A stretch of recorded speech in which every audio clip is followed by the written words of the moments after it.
Ya, halo guys. Assalamualaikum warahmatullahi wabarakatuh. Apa kabar teman-teman sekalian? Mudah-mudahan sehat selalu. Karena di zaman-zaman saat ini emang kita butuh sehat terus. Jangan lupa olahraga, jangan lupa uh, memanjakan diri juga. Teman-teman yang baru datang, saya ucapkan selamat datang di live informatika. Kita bakalan ngobrol santai di sore hari yang kayaknya agak tadi abis mendung ya, cuman sekarang udah mulai cerah. Nah, kita hari ini bakalan ngobrol santai bersama salah satu alumni informatika di jurusan informatika, jurusan kita tercinta. Kita bakalan ngobrol-ngobrol terkait bagaimana dunia setelah kita kuliah, dunia pekerjaan, dan mungkin masih banyak hal-hal yang perlu kita tahu lah dari sosok alumni yang bakal kita kita jadikan apa kawan bicara sore sore kali ini. Oke, mungkin udah ada berapa orang nih? 9 orang. Jangan lupa untuk teman-teman di sini untuk aktif gitu kan, karena di ngobrol santai sore kita ini bakalan ada ngasih GoPay atau OVO untuk teman-teman yang aktif gitu. Mungkin bisa aktif bertanya atau aktif bereaksi. Mungkin teman-teman di sini bisa mengeluarkan skill skill aktifnya lah. Kalau dari ini dari daerah saya namanya bureng tuh, buruan ranking, tapi ini konteksnya buruan GoPay lah, GoPay atau OVO. Oke, karena mungkin udah lumayan rame di sini 14 orang ya. Kita bisa mulai saja pembicaraan kita kali ini. Sebelumnya saya ingin memperkenalkan terlebih dahulu. Halo teman-teman, nama saya Albara Noval Erdanto. Saya saat ini juga mahasiswa aktif di Informatika UII angkatan 2018. Kali ini saya akan memandu ngobrol sore santai kita sekarang yang kemungkinan akan berjalan dalam waktu 30 menit ke depan lah. Dalam ngobrol sore santai kita ini bakalan saya tidak sendiri ya, bakalan ada alumni yang bakalan menemani saya, alumni yang sudah lulus tahun ini kalau tidak salah ya. Dan beliau juga sudah berkecimpung di dunia pekerjaan, di dunia profesional. Oke, siapa itu? Siapa alumni yang bakal kita ajak ke sini? Oke, mungkin kita langsung undang saja ya. Oke, mengundang gimana nih? Ntar. Hmm, oke, alumni yang bakal kita undang adalah Mas Agus Fikri. Beliau adalah alumni Informatika UII angkatan 2017. Beliau saat ini sudah lulus dan sudah bekerja di salah satu perusahaan di Indonesia. Mungkin kita langsung saja mengundang.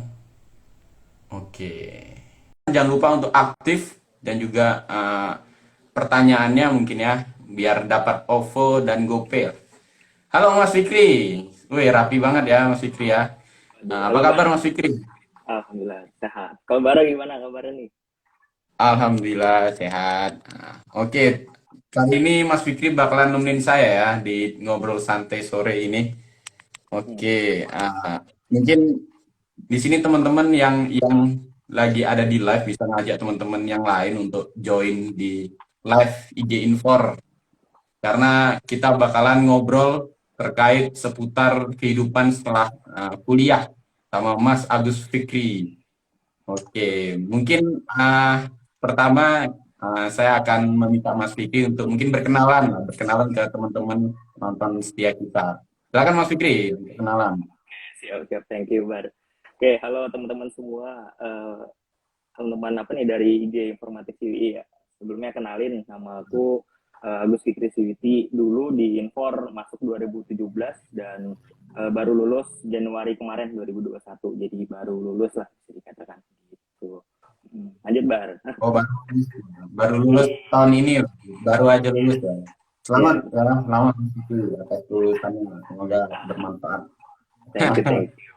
Oke, mungkin kita bakalan inilah ya. Mungkin saya akan bertanya-tanya lah seputar dunia impor khususnya di dunia setelah kita kuliah di informatika UI. Oke, mungkin bisa itu Mas ngasih gambaran atau bisa perkenalkan Mas ini mungkin sekarang lagi di mana, lagi kesibukannya apa, kesibukannya apa. Oke, oke. Oke, saat ini aku sedang di Jogja sih sebenarnya. Terus kalau kerja, aku kerja di salah satu e-commerce di Indonesia, yaitu Tokopedia, kalau teman-teman tahu. Nah, aku kerjanya sebagai software engineer web platform, atau kalau di Tokopedia sendiri disebut sebagai web platform engineer gitu. Jadi tugasnya ya kayak bikin front end site-nya, website-nya, ekosistem Tokopedia gitu lah. Coba. Berarti ini sudah berkecimpung di dunia pekerjaan di Tokopedia ya Mas. Oke, mungkin saya boleh nanya nggak Mas, gimana di informatika itu bisa mendukung banget gitu Mas dalam masuk ke dunia pekerjaan gitu.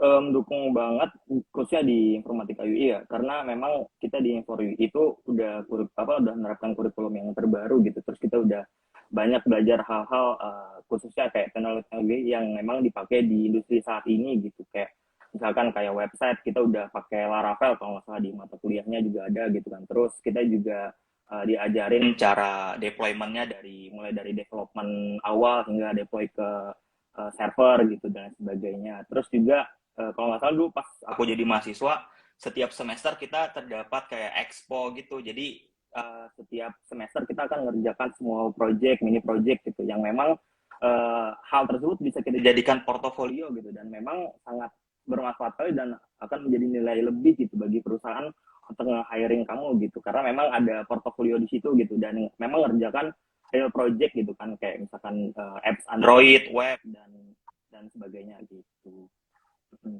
Oke, berarti hal yang termasuk berkesan itu Expo ya Mas, ya? Expo di Informatika UI ya.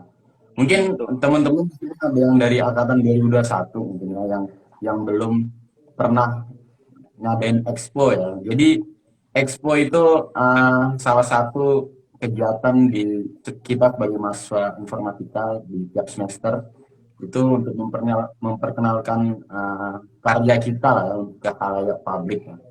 Berarti itu menurut Mas Fikri itu sangat membantu lah ya, untuk kedepannya lah. Betul, sangat-sangat membantu Oke. sekali. Mungkin ini kita formatnya karena bicara santai, mungkin kita sembari ngeliat ini ya, mungkin ada yang ini, ada yang nyambut juga ya di sini. Ini ada ini Bu Virus juga nih, ada tempat nanya nih, dulu lulus jalur apa Mas Fikri? Dulu pas aku masih mahasiswa gitu ya, lulus ikut penjaluran ini program magang. Jadi kan di Enfor ada 5 penjaluran ya kalau nggak salah. Ada magang, penelitian, perintisan bisnis, sama scholarship di luar negeri gitu ya, double degree kalau nggak salah. Nah, saat itu aku ngambilnya program magang karena memang tujuan aku setelah lulus aku pengen jadi spesialis praktisi gitu di bidang teknologi. Nah, jadinya aku ngambil program magang. Terus juga karena aku pengen mengimplementasi apa yang sudah aku pelajari di bangku kuliah di dunia yang sebenarnya gitu, di dunia kerja yang sebenarnya, maka aku ambil magang gitu. Nah, dulu aku magangnya di salah satu startup juga di Yogyakarta sih. Jadi kita magang nggak mesti harus yang perusahaan yang keren banget, wah banget, misalnya kayak harus magang di Google, Microsoft atau apa gitu, nggak perlu. Yang penting kita cari tempat magang yang bisa kita belajar banyak di situ, bisa kita implementasikan apa yang sudah kita pelajarin selama bangku kuliah di situ gitu. Jadi kontribusi kita bisa kelihatan gitu di tempat magang kita gitu. Jadi dulu ambil jalur magang sih, Bar. Oh, ngambil jalur magang berarti ya. Tadi dari pernyataan Mas Fikri tadi saya ngambil satu hal yang menarik ya. Apa, untuk memilih penjaluran berarti kita butuh tujuan lah. Tujuan kita setelah lulus itu seperti apa gitu. Mungkin kalau dari Mas Fikri tadi pengen jadi seorang praktisi, mungkin magang itu cocok lah. Tapi mungkin teman-teman yang pengen menjadi seorang peneliti atau akademisi itu mungkin bisa mengambil penjaluran penelitian gitu. Oke, mungkin untuk teman-teman 2021 jangan lupa untuk mempersiapkan diri lah selagi masih muda, karena kuliah itu kayak bentar doang kan, khususnya saya nih kayak kemarin baru masuk ini udah ini aja udah di ini udah di skripsi aja. Oke, Ini lumayan rame ya ternyata ya, ada 17 orang gitu ya. Lalu teman-teman jangan lupa untuk aktif ya, untuk aktif bertanya gitu ya, atau bereaksi karena member atau orang yang nonton kita ini yang aktif bakalan dapat GoPay atau OVO ya. Wah, itu kapan lagi gitu kan kita nonton dapat GoPay. Oke nih, mungkin ada teman kita lagi atau penonton kita lagi yang pengen nanya. Mungkin saya memprioritaskan ini dulu ya, apa orang-orang yang nonton dulu ya untuk Hmm, mungkin bertanya langsung. boleh, boleh, boleh. Biar lebih seru gitu kan. Kalau saya yang nanya terus kan Oke, oke. ini untuk ntar saya lihat dulu nih. Ini ada Bu Samifa juga nih Tokopedia, teng teng teng. Oke, mungkin ini ya apa? Aduh, ini nggak nangkap di sini. Wah, ada Mas Bagus juga, ada Mas Wahlu juga, ramai ya ternyata ya. Sorry, ini nggak kelihatan ini. Oke, mungkin saya pengen nanya lagi nih Mas. Kalau Boleh. di informatika UI, dulu Mas Hmm, kan berarti sempat kuliah offline ya, kuliah betul. offline. Ya. Kuliah online waktu akhir-akhir lah mau lulus berarti kan ya. Iya, bahkan nggak pernah ngerasain kuliah online sih. Kayak kita pas online tuh udah Oh, skripsi gitu. Jadi udah nyusun oh udah skripsi. tinggal itu doang. Nah. Pas ngambil penjaluran magang malah mungkin ya waktu online-nya. Ya, magang juga work from home kan dari online juga gitu. Nah, menurut Mas, selama kita kuliah di Infor ini, ada ini enggak, ada tips dan trik enggak, biar kita tuh setidaknya lancar gitu kuliah di informatika, apalagi untuk mempersiapkan diri ke dunia pekerjaan gitu. Tips and trick ya. Mungkin yang pertama kita coba coba cari dan gali potensi kita tuh di mana sebenarnya gitu kan. Sebenarnya kalau misalnya kita masih terlalu general akan sulit juga sih sebenarnya. Jadi kita kalau lebih spesifik itu lebih baik. Jadi kita lebih terarah gitu. Path belajar kita kemana gitu kan. Sedangkan kalau misalnya Mas Bara tahu juga di web aja gitu kan. Itu kan masih general. Jadi kalau kita belajar front end dan back end itu jalur belajarnya pun beda gitu kan. Maka akan lebih baik kalau misalnya kita udah menemukan kayak potensi kita dan minat kita di mana sih di awal gitu. Nah, misalkan kalau udah ketemu nih minat kita, contoh kayak minatku kan di web nih, aku gali lagi, aku belajar, aku coba sambil praktek juga di dunia web gitu. Terus kalau misalnya aku udah cukup nih belajar di dunia web di yang aku minatin, aku coba cari-cari pengalaman lagi. Misal kayak kita ngikut magang tadi, terus coba ikut small project, terus apa namanya ikut bootcamp juga untuk menambah lebih jago lagi di bidang tersebut gitu. Nah, terus kalau misalnya Hmm. udah cukup nih, udah cukup pengalaman, udah cukup belajar dan lain sebagainya, teman-teman ambil magang tadi kan udah disebutkan. Terus kalau bisa juga kalau misalnya udah jalur akhir, usahakan skripsinya di bidang itu juga gitu, biar teman-teman ketika menyelesaikan skripsi dengan senang hati gitu, terus skripsinya bisa berjalan lancar juga gitu, karena memang yang kita kerjakan dan yang kita tulis itu yang kita sukai gitu. Nah, jadi Hmm. ketika udah lancar nih skripsi, udah lulus gitu anggapannya ya, terus kita coba apa namanya cobalah cari apply ke perusahaan-perusahaan yang memang lagi open di bidang yang kita minati tersebut gitu. Terus yang terakhir paling ini sih, kalau misalnya kita gagal di satu hal, misalnya kita udah coba play, ditolak dan lain sebagainya, jangan patah semangat aja sih. Tapi ketika kita ingin mencoba lagi, kita perlu evaluasi juga. Kira-kira kita gagalnya karena apa, kesalahannya karena apa. Biar ketika kita mencoba lagi, kita nggak melakukan kesalahan yang sama gitu. Jadi biar kita istilahnya kayak tidak jatuh di lubang yang sama lah gitu, Bar. Gitu. Dan yang terakhir Biar paling kita jangan lupa berdoa gitu. buka berdoa. Itu penting ya. Iya. Oke, berarti intinya kita harus tahu dulu ya kita fokusnya mau di mana gitu. Betul, betul. Oh, di sini saya baru tahu nih ada fitur ini Q&A. Mungkin teman-teman yang ingin bertanya, mungkin di chat kan saya susah nih, ya, bisa bisa manfaatin fitur Q&A ya di sini. Nah, di Iya, sini ada terkait ini juga nih terkait uh, fokus tadi kita mau di bagian apa. Nah, untuk mungkin teman-teman 2021 di sini kan masih awal banget ya masih ya masuk kuliah. Nah, itu ada ini enggak? Ada caranya enggak gimana kita nemuin sesuatu yang mau kita fokusin gitu. Kalau Hmm, menurut Mas Fikri sendiri itu seperti apa gitu? Ada kalau tipsnya kah?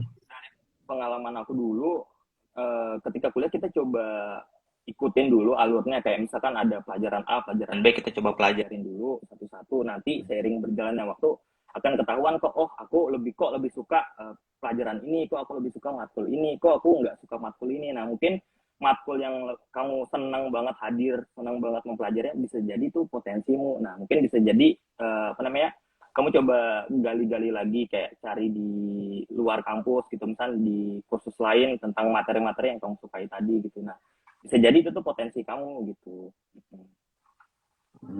Oke, oke. Jadi intinya kayak kita Kalau tuh perlu ikutin alur dulu gitu. Nah nanti seiring berjalannya waktu pasti ada aja kayak, oh aku senang banget nih matkul ini gitu. Pasti Mas Bara pernah juga kan, kayak misal kuliah nih suntuk banget, tiba-tiba ada matkul web gitu misalnya, oh senang banget hadir tepat waktu gitu, setiap pelajaran selalu nyimak. Nah bisa jadi itu tuh potensi Mas Bara yang sebenarnya kayak gitu, jadi tinggal gali aja itu. oke, oke. Berarti kita coba ikutin aja mungkin ya, semua yang ada di inform untuk di awal mungkin ya, sebelum kita tahu untuk fokusin di mana gitu. Karena Betul. sekali lagi mungkin untuk mahasiswa informatika ya, kan kita ini sering mungkin dibutuhkan sama jurusan lain mungkin untuk lomba, apalagi ada lomba yang terkenalkan PKN itu, mungkin kalau diajak tuh jangan takut gitu. Siapa tahu di proyek seperti itu tuh bisa mendapatkan passionnya gitu di situ, mungkin suka dibuat aplikasi mobile kah, atau di front end kah gitu. Betul, Oh betul. ini ada ini Mas, ada yang nanya lagi nih dari Mbak Putri. Dari Mbak Putri nanya, uh, ada nggak perbedaan penerapan ilmu yang dipelajari di kuliah dan juga di dunia kerja gitu Mas?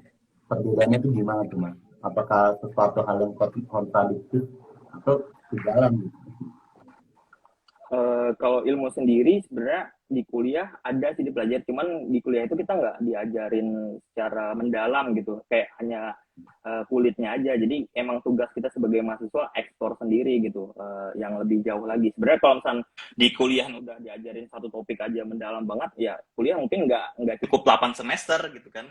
Jadi bisa lebih dari itu gitu. Makanya di kuliah itu kita cuma diajarin kayak kulit-kulitnya aja. Nah mungkin nanti fokusnya di semester akhir, kayak semester 5 ya kalau nggak salah Bar, yang penjaluran. Nah di penjaluran itu nanti lebih mendalamnya di situ. Nah, kayak gitu. Jadi kalau misalnya kayak penerapannya yang dipelajari di dunia kuliah dan dunia kerja bermanfaat, ya bermanfaat aja gitu. Mungkin Paling ya sebagai itu, gimana? dia masuk deh. Apa? Mungkin kita sebagai mahasiswa impor inilah ya apa, jangan cuma berpatok di ilmu di kuliah, banyak Ah, resource dari luar yang bisa banyak kita resource dari luar bisa cari. yang bisa kita manfaatkan. Bahkan kan sekarang udah banyak juga kayak kursus-kursus online yang gratis gitu, kayak ada di Udemy, di coding, Coursera dan lain sebagainya. Dan bahkan dari pemerintah sendiri udah bikin apa namanya, scholarship kayak Digitalan kalau nggak salah. Nah itu bisa kita manfaatkan, dan memang pastinya pemerintah melakukan survei terlebih dahulu, apa yang mereka cantumkan di digitalan pasti dibutuhkan di dunia industri gitu. Nah jadi mungkin kita bisa ngikutin program-program yang seperti itu sih. Nah, jadi nggak hanya cukup sih menurut aku kalau kita emang fokusnya ke kuliah aja gitu yang kita pelajarin gitu. Kita perlu eksplor lagi sih. Bahkan kita kayaknya lebih utamakan nyari sumber dari luar mungkin ya, biar di kuliah kita jago lah, udah nggak perlu dan perlu biar mikir, itu kita kerjakan lah, biar gampang. bangsa lebih maju gitu ya. Iya. Oke, ini lumayan banyak nih yang nanya nih. Saya lanjut lagi pertanyaan dari Mas Wahluf nih.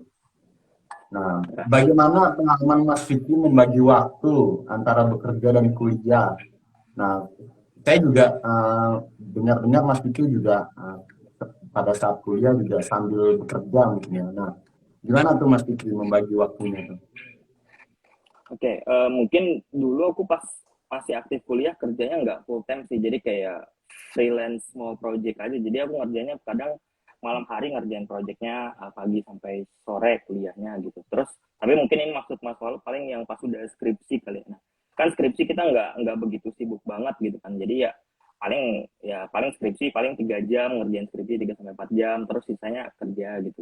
Soalnya kan kerja sekarang juga pada saat aku itu ini kan work from home kan, jadi kayak nggak apa namanya, waktunya lebih fleksibel lah. Yang penting tugas yang diberikan itu kelar gitu, mau kapanpun kamu ngerjainnya penting kelar gitu.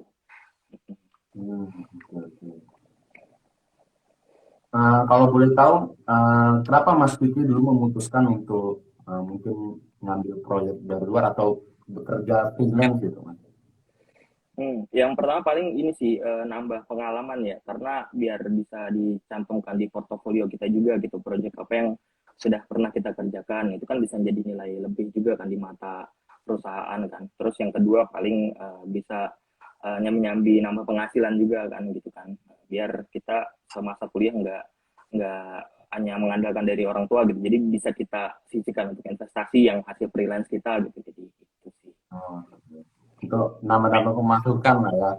Tapi itu nggak penting sih, yang penting kan pengalamannya gitu kan, Yang pengalaman penting pengalaman, portofolio juga untuk kita iya. sebagai uh, programmer itu penting ya portofolio. hmm, Ini betul. Mas Wahlum ini, kenapa milih sambil kerja saat kuliah? Apakah perkuliahan informatika terlalu easy? Nah itu apakah benar tuh Mas? Apakah perkuliahan informatika itu terlalu easy? hmm, Terlalu easy enggak juga sih, middle lah, yang penting kita bisa ngikutin aja sih.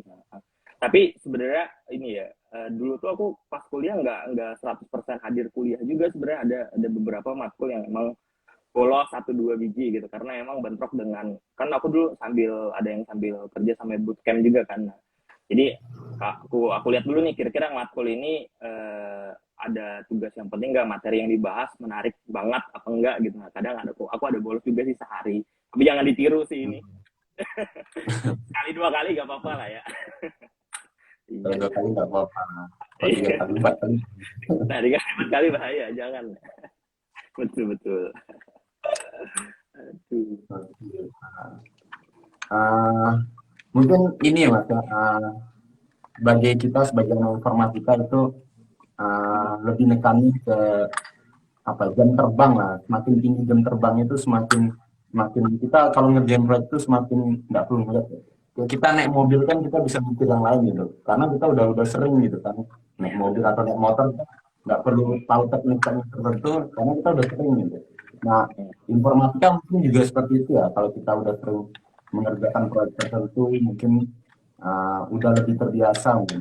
Jadi nggak perlu terlalu mikir gitu kan.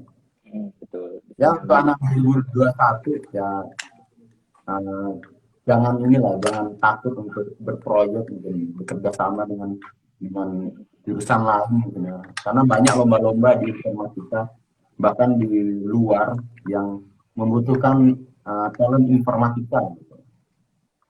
Oke. Betul. Ini, eh, ini ada pertanyaan menarik nih dari Bu Virus nih ya.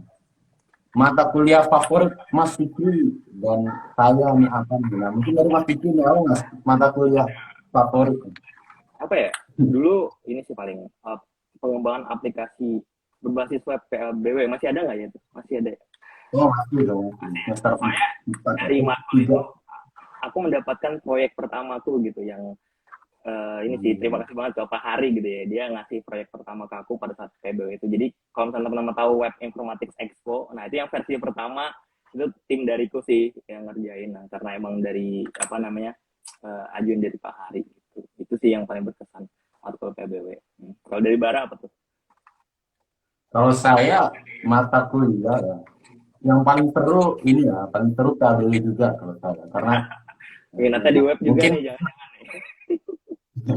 mungkin serunya karena ini juga sih waktu dulu kan ada expo itu kan exponya masih offline juga serunya tuh Iya. karena kita kelompoknya juga seru gitu dan kita fun gitu di expo nyiapin expo terus juga Benar. uh, mungkin karena kita dulu tuh ada ini ya ada sama jaringan juga ya nah di situ juga kita uh, seru-seruan untuk milih jaringan lah untuk expo lah sebenarnya serunya ini sih seru karena expo ya tuh kalau expo yang seru matanya suka gitu Bahkan pas expo dulu kalau pas online seringnya ini sih ya, kita begadang bareng sama tim gitu ya, nge-solve problem mm-mm. bareng-bareng gitu, karena mungkin karena covid sekarang jadi agak susah ketemu gitu ya, jadi kalian begadang nggak secara online juga sama gitu ya gitu. Iya.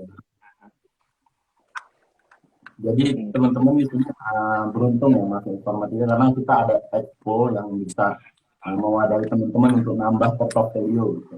Karena seperti yang kita tadi bilang, karena portofolio itu sebagai senjata penting gitu bagi kita sebagai informasikawan.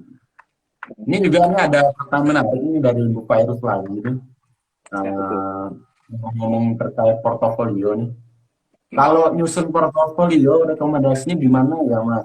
Apakah cukup di GitHub saja kah? Atau di LinkedIn kah? Atau di Redblock? Nah, gimana Mas itu jawabannya? Kalau aku sendiri, aku naruh portofolio di 3 tempat sih, di personal web aku sendiri, terus di GitHub juga ada. Cuman di GitHub itu untuk portofolio yang benar-benar open source saja. Jadi kan ada beberapa portofolio emang yang private kan, kayak misalnya kita ngebikin web untuk klien, ya nggak mesti kita harus taruh source code-nya di GitHub kan, nah, gitu. Paling yang open source saja kita taruh di GitHub. Terus yang paling yang private tadi kita taruh di personal web kita, paling ya linknya aja gitu. Terus di LinkedIn juga kita taruh di LinkedIn itu kan ada, kalau nggak salah ada section ini portofolio di paling bawah kalau nggak salah. Jadi kita bisa nulis judulnya apa, linknya apa, terus kita berkolaborasi sama siapa aja gitu kalau nggak salah ada. Itu sih. Ah, terkait ini Mas, open source project tadi. Saya dengar mungkin di perusahaan-perusahaan teknologi, mungkin kayak startup-startup yang unicorn gitu, itu kontribusi kita terhadap open source project itu termasuk hal plus gitu. Yes, betul Nah, betul. boleh tahu nggak kenapa Mas? Boleh tahu nggak kenapa? Karena kan biasa kalau project open source kan dia sebelum kita ngefix kan kita harus tahu dulu masalahnya apa gitu kan. Biasanya kan si maintainers project open source akan naruh isunya tuh di section issue GitHub gitu. Nah dari situ kita nganalisa kira-kira isunya apa, terus kita cara ngefixnya kayak gimana dan lain sebagainya. Terus kita apa namanya kita pull request gitu istilahnya ke repo mereka gitu. Nah positif di mata perusahaan itu adalah ini dari cara kita nganalisa problemnya. Jadi kita bisa ngefix suatu problem yang emang uh, apa namanya emang ada di repo tersebut gitu. Jadi kayak lebih ke analisa problemnya sih. Oh, Nah, analisa terus problem. juga itu kan berkaitan dengan ini juga kan dengan apa namanya industri IT juga kan kalau kita kontribusi ke open source gitu. Oke. Mungkin teman-teman di sini yang nggak tahu open source project itu apa, boleh di ini lah Mas, spill sedikit open source project itu apa gitu. Mungkin teman-teman di sini ada yang baru tahu istilah itu. Ya, oke.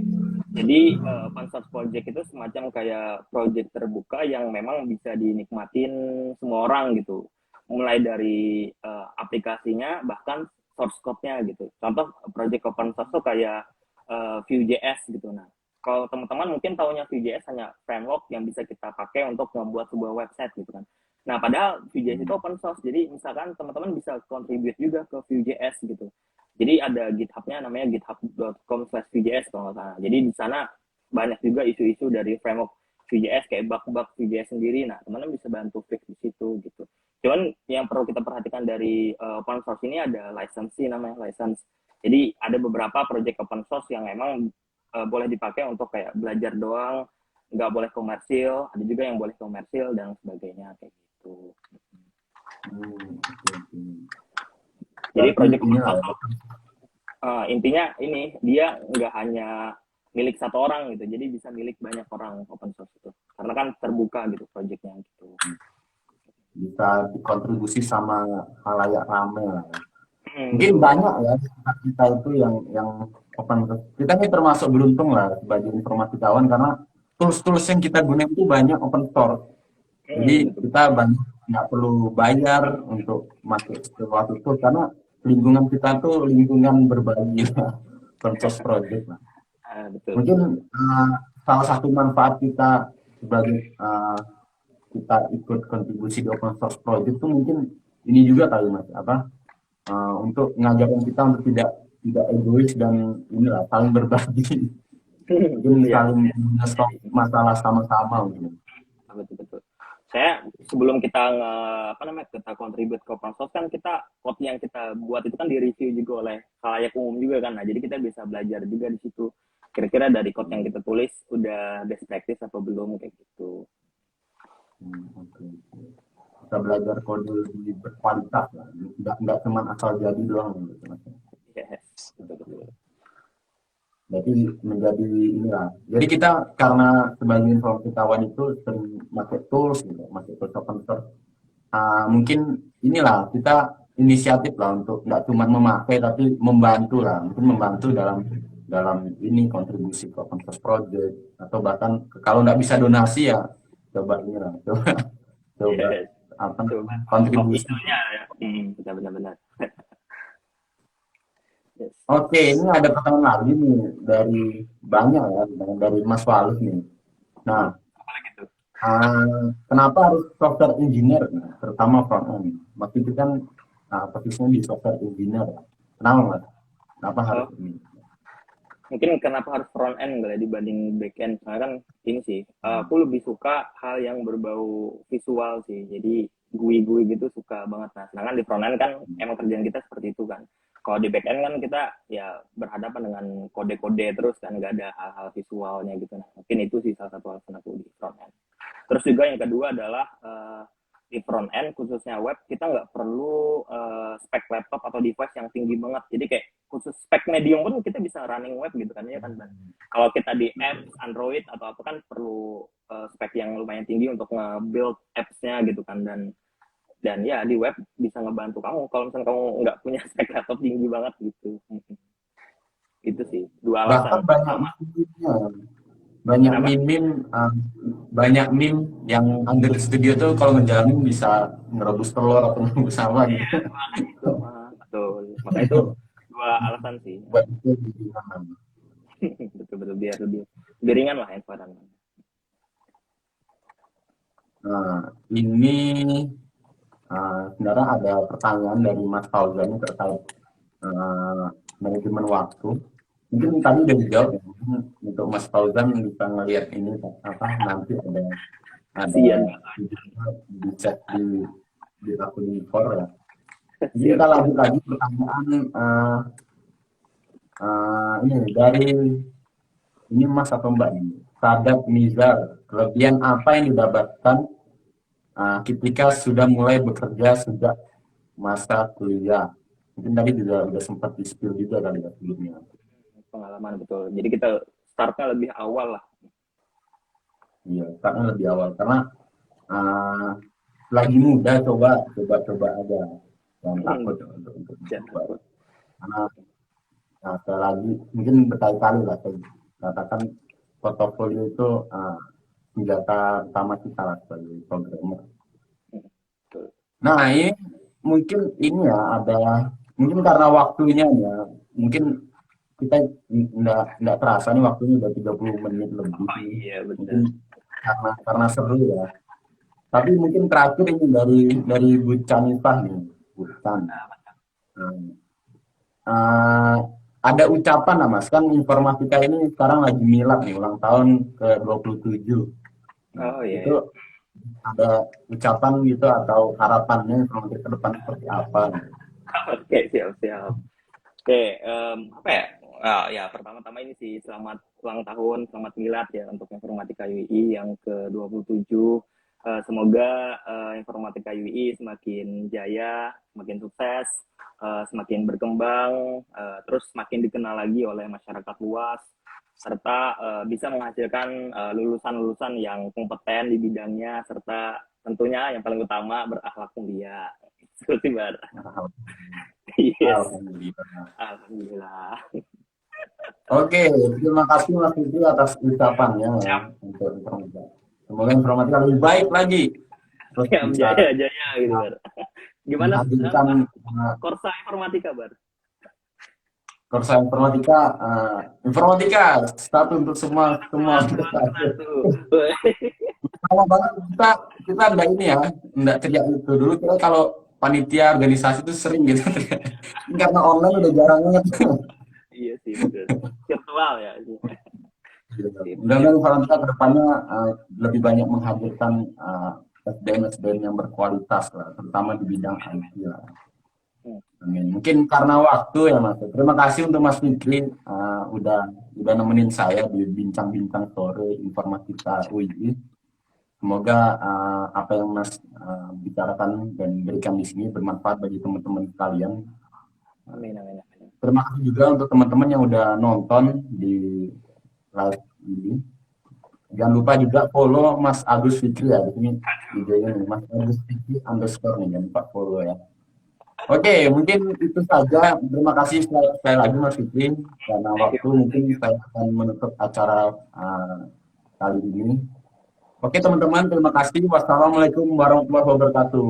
Jangan lupa stay tune terus di Informatika UI. Thank you, Bar. Bye-bye. Bye. Thank you.